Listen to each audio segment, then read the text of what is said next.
Hello friends, आप लोग कैसे हैं। आई होप आप लोग अच्छे होंगे। Welcome to my YouTube channel. जो भी अभ्यर्थी रेलवे एग्जाम की तैयारी कर रहे हैं, यानी LP, loco pilot, RRB, NTPC, RPF, JE technician और ग्रुप डी, ठीक साथियों, एसएससी, सीजीएल, कोई भी आप कॉम्पिटिटिव एग्जाम में जाते हैं तो सामान्य ज्ञान यानी जीके पूछ लिया जाता है। ठीक साथियों, जीके पूछ लिया जाता है। कहीं ना कहीं ये प्रश्न काफ़ी महत्वपूर्ण होते हैं और परीक्षाओं में बार बार पूछे जाते हैं। और जो भी प्रश्न है यह किसी न किसी परीक्षा में पूछे गए, यानी प्रीवियस ईयर क्वेश्चन का पेपर है। ठीक साथियों, चलिए वीडियो को स्टार्ट करते हैं। उससे पहले आपको बता दें साथियों कि अगर आप लोग हमारे चैनल पर पहली बार विजिट करें तो चैनल को सब्सक्राइब करिएगा और वीडियो को लाइक और ज़्यादा से ज़्यादा अपने दोस्त या फ्रेंड के साथ ज़रूर इसे शेयर करिएगा। साथ ही में बेल आइकन प्रेस करिए ताकि वीडियो की नोटिफिकेशन आप तक पहले ही पहुंचती रहे। कोई भी यानी होता है, अपडेट होता है, या तो रेलवे एग्जाम से कोई भी रिलेटेड टॉपिक होती है तो इस यूट्यूब चैनल के माध्यम से कंटिन्यू कराएंगे हम। यानी इसी यूट्यूब चैनल के माध्यम से रेलवे की जीके, जीएस, रीजनिंग, मैथ, जो भी सब्जेक्ट होता है तो संपूर्ण सब्जेक्ट इसी पर कंप्लीट कराने वाले इसी यूट्यूब चैनल पर। चलिए दोस्तों, वीडियो को स्टार्ट करते हैं। आशा करते हैं कि आप लोग हमारे चैनल को सब्सक्राइब कर दिए होंगे। चलिए प्रश्न में चलते हैं। प्रश्न क्या है, जो प्रश्न है हम लोग का, यानी पहला प्रश्न है, भारत का संविधान कब लागू होगा। ठीक है, तो भारत का संविधान कब लागू हुआ, तो इसका आप लोग कमेंट करके ज़रूर बताइएगा कौन सा है। ठीक है, तो जो ऑप्शन है 15 अगस्त 1947 को, 26 जनवरी 1950 को, 26 नवंबर 1949 को, 15 अगस्त 1950 को। तो कब यह संविधान लागू हुआ, जो इसका राइट आंसर है 26 जनवरी 1950 को। ऑप्शन नंबर बी सही है। ठीक साथियों, चलिए अगले प्रश्न में चलते हैं। अगला प्रश्न है हम लोग का, अगला प्रश्न है, भारत के राष्ट्रपति, यानी भारत के राष्ट्रपति, ठीक साथियों, भारत के राष्ट्रपति का कार्यकाल कितने वर्षों का होता है। 4 वर्षों का होता है, 5 वर्ष, 6 वर्ष, 7 वर्ष। जो इसका राइट आंसर है ऑप्शन नंबर बी है। यानी भारत के राष्ट्रपति का कार्यकाल कितने वर्षों तक होता है, तो यह 5 वर्षों तक होता है। और भारत के राष्ट्रपति का जो अधिकतम आयु मतलब कितने आयु तक यह बन सकते हैं राष्ट्रपति, तो यह होता है 65 वर्ष तक। ठीक है, तो 65 वर्ष तक यह राष्ट्रपति बन सकते हैं। और कम से कम कितना होना चाहिए, तो 35 वर्ष होना चाहिए। ठीक है, तो चलिए अगले प्रश्न में चलते हैं। अगला प्रश्न क्या है, अगला प्रश्न है यानी 3, प्रश्न है तीसरा। तो इसका ऑप्शन नंबर क्या है, यानी क्वेश्चन क्या है, भारत में सबसे लंबी नदी कौन सा है। गंगा नदी है, यमुना नदी है, ब्रह्मपुत्र नदी है, गोदावरी नदी है। ठीक साथियों, तो आप लोग को कमेंट करके बताइएगा। तो सबसे लंबी नदी कौन सा है, गंगा नदी है। ठीक साथियों, गंगा नदी है। जो ब्रह्मपुत्र नदी है, ठीक साथियों, जो ब्रह्मपुत्र नदी है यह चाइना से निकलती है, यानी तिब्बत से आती है। और जो इसका यानी तिब्बत से यह निकलती है। भारत का उद्गम स्थल नहीं है, यह तिब्बत में है। ठीक साथियों, तिब्बत का उद्गम स्थल है और भारत में प्रवेश करती है, तो इसे गंगा के नाम, ब्रह्मपुत्र के नाम से जाना जाता है। और इसको बता दें, जैसे ही बांग्लादेश में जाता है ब्रह्मपुत्र, दोस्तों आपको बता दें, ब्रह्मपुत्र को गंगा के नाम से जाना जाता है। ठीक साथियों, और जो गंगा है, जो हम लोग का जो भारत में गंगा कहा जाता है, तो उसे बांग्लादेश में पद्मा के नाम से जाना जाता है। तो आपको एक ही प्रश्न में 3-4 प्रश्न बता दिए, आंसर बता दिए, तो कहीं ना कहीं आपका यह तैयार हो गया। ठीक साथियों, चलिए अगले प्रश्न में चलते हैं। जो अगला प्रश्न क्या है, अगला प्रश्न है, भारत में पंचायती राज प्रणाली किस वर्ष शुरू हुई। तो 1950 में, 1962 में, 1992, 1995। जो इसका राइट आंसर है ऑप्शन नंबर सी सही है। ठीक साथियों, ऑप्शन नंबर सी सही, 1992 में इसको स्टार्ट किया गया था। ठीक साथियों, पंचायती राज। ठीक साथियों, चलिए अगले प्रश्न चलते हैं। अगला प्रश्न क्या है, 5वां। ठीक साथियों, 5वां प्रश्न क्या है, अशोक का प्रमुख धर्म क्या था। हिंदू धर्म था, जैन धर्म था, बौद्ध धर्म था, इस्लाम धर्म था। ठीक साथियों, उस टाइम अशोक का प्रमुख धर्म क्या था, तो ये ईसा 500 यानी 400 ईसा पूर्व की बात है।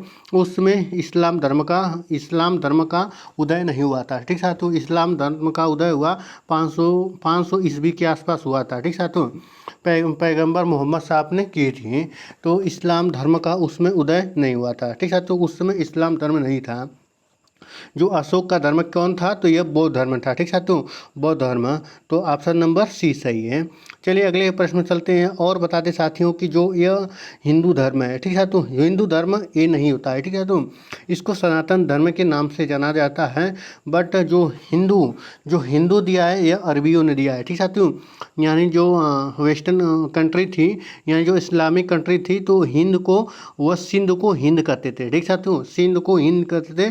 तो इसीलिए घ यानी स ह में गड़बड़ होने की वजह से हम लोग को जो स कहते हैं वह ह कहते हैं। ठीक साथियों, इसी वजह से वो बोलते हैं हिंद, यानी हिंद बोलते हैं, हम लोग को बोलते हैं सिंध। तो इसी वजह से हिंदू धर्म के नाम से, यानी हिंदू इसी के नाम से पड़ा है। ठीक साथियों, तो आप लोग कर सकते हैं कि जो हिंदू धर्म है कहते हैं, बट अब उतना फेमस हो चुका है कि हिंदू धर्म है, बट इसका जो एक्चुअल धर्म है सनातन धर्म है। ठीक साथियों, सनातन धर्म है। चलिए अगले प्रश्न में चलते हैं। अगला प्रश्न क्या है? अगला प्रश्न है छठवां। ठीक है, तो छठवां प्रश्न है प्लासी का युद्ध किस वर्ष लड़ा गया? 1757 में, 1857 में, 1764 में, 1789 में। तो कौन सा ऑप्शन है जो इसका राइट आंसर है? 1757 में प्लासी की लड़ाई लड़ी गई थी। ठीक साथियों, युद्ध लड़ा गया था। चलिए अगले प्रश्न चलते हैं। अगले प्रश्न में चलते हैं। अगला प्रश्न क्या है? सातवां प्रश्न क्या है कि भारत का राष्ट्रीय पशु कौन है? भारत का राष्ट्रीय पशु कौन है? तो शेर है कि बाघ है कि हाथी है कि मोर है? जो इसका राइट आंसर है, भारत का राष्ट्रीय पशु कौन है? तो बाघ है। ठीक साथियों, बाघ है। राष्ट्रीय पक्षी कौन सा है? तो मोर है। ठीक साथियों, चलिए अगले प्रश्न में चलते हैं। अगला प्रश्न क्या है? आठवां। अगला प्रश्न है आठवां। भारतीय राष्ट्रीय ध्वज में कितने रंग होते हैं? तो आप लोग कमेंट करके बताइएगा। तो 2 रंग होते हैं, 3 रंग होते हैं, 4 रंग होते हैं, 5 रंग होते हैं। जो इसका राइट आंसर है ऑप्शन नंबर, भारतीय ध्वज में कितने रंग होते हैं? तो 3 रंग होते हैं। ठीक साथियों, 3 रंग होते हैं। एक सफ़ेद होता है, केसरिया होता है, हरा होता है। तो ठीक है, तो 3 रंग होते हैं। तो आप जान गए कौन कौन सा है।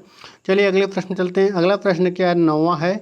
सिखों के 10वें गुरु कौन थे? गुरु नानक, गुरु अर्जुन देव, गुरु तेग बहादुर, गुरु गोविंद सिंह। तो कौन सा थे? तो आप लोग कमेंट करके बताइएगा। जो इसका ऑप्शन नंबर क्या सही है? ऑप्शन नंबर डी सही, यानी गुरु गोविंद सिंह थे, यानी सिखों के 10वें गुरु थे। चलिए अगले प्रश्न चलते हैं। यहाँ तक क्लियर हो गया होगा। ठीक साथियों, तो अगला प्रश्न क्या है?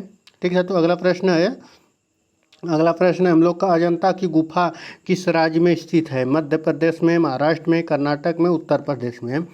तो जो अजंता की गुफा है किस राज्य में स्थित है? तो महाराष्ट्र में स्थित है। तो ऑप्शन नंबर बी सही है। चलिए अगले प्रश्न में चलते हैं। अगला प्रश्न क्या है? अगला प्रश्न है हम लोग का, भारत की पहली महिला प्रधानमंत्री कौन थी? तो इंदिरा गांधी थी, सरोजिनी नायडू थी, प्रतिभा पटेल थी, सुषमा स्वराज। ठीक है, तो प्रतिभा पाटिल, सुषमा स्वराज।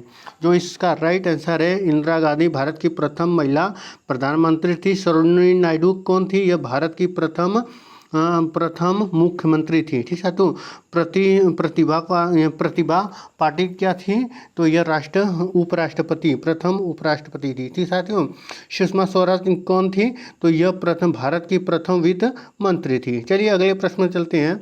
अगला प्रश्न क्या है? अगला प्रश्न है 12वां में क्या दिया गया? हड़प्पा सभ्यता किस नदी के किनारे विकसित हुई है?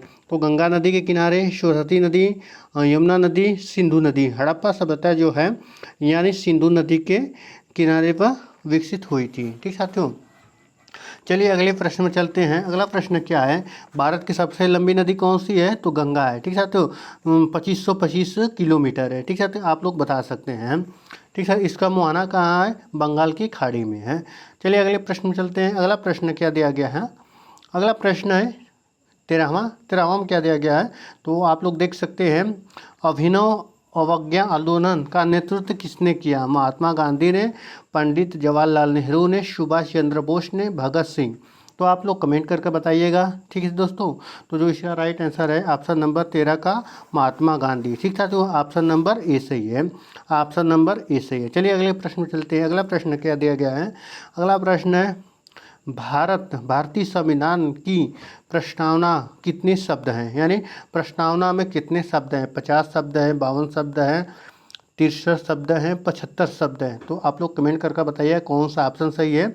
चलिए बताते हैं, जो इसका ऑप्शन नंबर 63 है, यानी ऑप्शन नंबर सी सही है। कितने शब्द है तो शब्द हैं तो 63 शब्द हैं।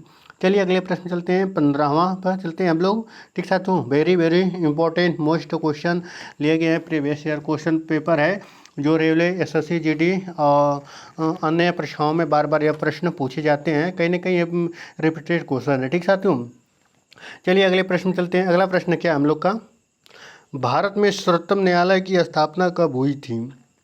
सर्वोत्तम मतलब सुप्रीम कोर्ट की स्थापना कब हुई थी? तो 1950 में हुई थी, 1947 में, 1960 में, 1975 में। जो इसका राइट आंसर है ऑप्शन नंबर सी, यानी 1950 में हुआ था। ऑप्शन नंबर सी सही है। ठीक साथियों, ऑप्शन नंबर सी सही है। चलिए अगले प्रश्न चलते हैं। अगला प्रश्न है 16वां। ठीक साथियों, अगला प्रश्न क्या है 16। ठीक है, चिपको आंदोलन किस राज्य से शुरुआत हुआ है? राजस्थान से, उत्तराखंड से, हिमाचल से, गुजरात से। जो इसका राइट आंसर है ऑप्शन नंबर बी है, उत्तराखंड से यह स्टार्ट हुआ है चिपको आंदोलन। तो यह पेड़ काटो यानी पेड़ बचाओ से संबंधित है। पेड़ बचाओ का आंदोलन था उस टाइम। तो सुंदरलाल बगोड़ा थे। ठीक साथियों, सुंदरलाल बगोड़ा थे, वहीं जो इनके जनक कहा जाता है सुंदरलाल बगोड़ा को। ठीक साथियों, यह उत्तराखंड से स्टार्ट हुआ था। जो इसकी कहानी आपको बता देंगे किसी वीडियो में। चलिए बता देते हैं इसका क्या हुआ था कि सुंदरलाल बगोड़ा थे, जो उस टाइम क्या हुआ था, सात 1962 की बात है। ठीक है, तो 1962 में ये क्या हुआ था कि उस टाइम जंगलों को काटा जा रहा था। ठीक साथियों, जंगलों को उस टाइम काटा जा रहा था। तो उस टाइम क्या हुआ था कि ये सुंदरलाल बगोड़ा थे जो आंदोलन किए। जिस पेड़ पर जाते थे उस पेड़ का यानी पेड़ को पकड़ लेते थे, यानी पकड़ लेते थे। जैसे ही कोई मशीन लगाता था काटने के लिए, तो हर पेड़ों से चिपक जाते थे। तो कहीं ना कहीं इनको चोट न पहुँचे, उस पेड़ को नहीं काटा जाता था। तो यहाँ से इनका स्टार्ट होगा। ठीक साथियों, तो यही चिपको आंदोलन किस राज्य से संबंधित है? उत्तराखंड। ये किसने नेतृत्व किया था? सुंदरलाल बगोड़ा ने किया था। ठीक साथियों, चलिए अगले प्रश्न चलते हैं। अगला प्रश्न क्या है 17 का प्रश्न। अगला प्रश्न क्या है, प्रथम भारतीय अंतरिक्ष यात्री कौन थे? तो राकेश शर्मा थे, कल्पना चावला, सुनीता विलियम्स, सतीश वर्धन। ठीक साथियों, तो इसका राइट आंसर है ऑप्शन नंबर राकेश शर्मा। ठीक साथियों, ऑप्शन नंबर ए सही है। चलिए अगले प्रश्न में चलते हैं। अगला प्रश्न क्या है, भारतीय यानी न्यायपालिका किस पर आधारित है? कार्यपालिका पर, विधायिका पर, संविधान पर, जनता पर। जो इसका राइट आंसर है कार्यपालिका यानी संविधान पर। ठीक साथियों, ऑप्शन नंबर सी सही है, यह संविधान पर आधारित है। ठीक साथियों, चलिए अगले प्रश्न में चलते हैं। अगला प्रश्न क्या है 19 प्रश्न। ठीक है, तो 19वां प्रश्न है, भारतीय संविधान कांग्रेस की स्थापना किस वर्ष हुई थी? तो जो इसका ऑप्शन है ऑप्शन नंबर ए है 1885 में, 1905 में, 1942 में, 1919 में। तो जो इसका राइट आंसर है ऑप्शन नंबर ए सही है। 1985 में भारतीय राष्ट्रीय कांग्रेस की स्थापना हुई थी। एनी बेसेंट के द्वारा यह प्रथम बैठक यानी इस स्थापना किया गया था। ठीक साथियों, ये ह्यूम ने किया था। तो और 1919 में क्या हुआ था? 1919 में जालियांवाला हत्याकांड हुआ था जो अमृतसर में हुआ था। और जो अमृतसर में जनरल डायर था, यही आदेश दिया था कि सभी मासूम लोग को मार दो, क्योंकि एक सभा होनी थी वहाँ पर, क्योंकि किसी चीज़ का आंदोलन उस टाइम चला था। तो जनरल डायर ने आदेश दिया कि सभी को मार दो। ठीक है, तो उस टाइम जनरल डायर ने आदेश दिया। जैसे ही आदेश दिया, बहुत से मासूमों की जान चली गई। ठीक साथियों, तो 1919 में यानी जालियांवाला हत्याकांड कब हुआ था? तो आप लोग बता सकते हैं 1919 में हुआ था। 1905 में क्या हुआ था आप लोग बताइएगा कमेंट करके। 1905 में, ठीक साथियों, 1905 में मुस्लिम लीग की स्थापना की गई थी। ठीक साथियों, 1905 में मुस्लिम लीग की स्थापना की गई थी। चलिए अगले प्रश्न चलते हैं। आपको एक ही प्रश्न में 4 प्रश्न बता दिए। ठीक है, तो अगले प्रश्न चलते हैं। अगला प्रश्न क्या दिया गया है, अकबर किस वंश से संबंधित है? गुप्त वंश से, मौर्य वंश से, मुगल वंश से, चोल वंश से। जो इसका राइट आंसर है ऑप्शन नंबर सी सही है, मुगल वंश से संबंधित था हुआ। ठीक है, तो चलिए अगले प्रश्न चलते हैं। अगला प्रश्न दिया गया है, जलियांवाला हत्याकांड कब हुआ था। देखिए आ गया, आप लोग को बताए थे, देखिए यहाँ पर रिपीट हो गया, तो आप लोग कमेंट करके बताइएगा जलियांवाला बाग हत्याकांड कब हुआ था। 1919 में हुआ था, 1920 में, 1931 से 1942 में। जो इसका राइट आंसर है ऑप्शन नंबर ए सही है, 1919 में हुआ था। चलिए अगले प्रश्न में चलते हैं। अगला प्रश्न क्या है, 22वां है, भारत की सबसे बड़ी तटरेखा किस राज्य की है। तो गुजरात की है, महाराष्ट्र की है, तमिलनाडु की है, केरल की है। जो इसका राइट आंसर है ऑप्शन नंबर ए सही है। ठीक साथियों, ए सही है, यानी गुजरात की सबसे तटीय रेखा सबसे ज़्यादा है। यानी जैसे आप लोग गुजरात ऐसे देखे होंगे, ठीक है, जैसे ऐसे देखे होंगे, जैसे इसे बाहर कर दिया गया है, तो जो यही दूर रहता सबसे ज़्यादा हो जाता। अगर ऐसा रहता तो कम रहता, बट ऐसे ज़्यादा है। ठीक है, तो गुजरात की सबसे तटीय रेखा सबसे ज़्यादा है। चलिए अगले प्रश्न चलते हैं। अगला प्रश्न है, संविधान से लिया गया है। तो संविधान सभा का गठन किस वर्ष किया गया था। तो 1946 में किया गया था, 1947 में, 1948 में, 1949 में। तो संविधान सभा का गठन कब किया गया था, तो आप लोग आंसर करके बताइएगा। संविधान सभा का गठन हुआ था 1946 में, ऑप्शन नंबर ए सही है। ठीक साथियों, चलिए अगले प्रश्न चलते हैं दोस्तों। अगला प्रश्न क्या दिया गया है कि जलियांवाला बाग हत्याकांड के समय भारत का वायसराय कौन था। तो लॉर्ड कर्जन था, लॉर्ड लिटन था, लॉर्ड विंटो था, लॉर्ड जेम्स फोर्ड था। तो आप लोग कमेंट करके बताइएगा। जो इसका राइट आंसर है लॉर्ड जेम्स फोर्ड था। ठीक साथियों, जो जनरल डायल था। ठीक साथियों, किसने यह यानी इस जलियांवाला बाग हत्याकांड का यानी मेन प्रमुख किरदार कौन था, तो आप लोग बता सकते हैं जनरल डायल था। ठीक साथियों, चलिए अगले प्रश्न चलते हैं। अगला प्रश्न क्या दिया गया, 25वां है, विश्व यानी ठीक साथियों क्या दिया गया है कि विश्व का सबसे बड़ा महाद्वीप कौन सा है। अफ्रीका है, एशिया है, यूरोप है, उत्तरी अमेरिका है। जो इसका राइट आंसर है ऑप्शन नंबर बी सही है। ठीक है, तो ऑप्शन नंबर बी सही है, यानी एशिया सबसे बड़ा महाद्वीप है। ठीक साथियों, उसके बाद आपको बता दें साथियों कि एशिया में सबसे बड़ा देश कौन सा है। तो अगर जनसंख्या की दृष्टि से आप लोग कहेंगे तो भारत है, और क्षेत्रफल के हिसाब से आप लोग कहेंगे तो चाइना है। ठीक साथियों, रूस भी है। ठीक साथियों, रूस है।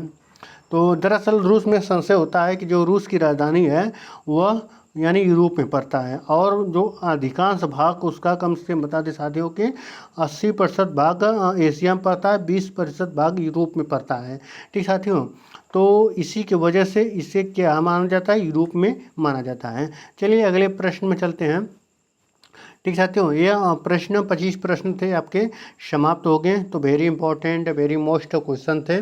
तो आप लोग कमेंट करके बताइएगा कि वीडियो कैसा लगा हो। अच्छा लगा हो तो कमेंट करिएगा, चैनल को सब्सक्राइब करिएगा, लाइक करिएगा, और ज़्यादा से ज़्यादा अपने दोस्त और फ्रेंड के साथ इसे ज़रूर शेयर करिएगा, ताकि वो भी यह प्रीवियस ईयर क्वेश्चन पेपर कर किसी भी एग्जाम को क्रैक कर सकते हैं।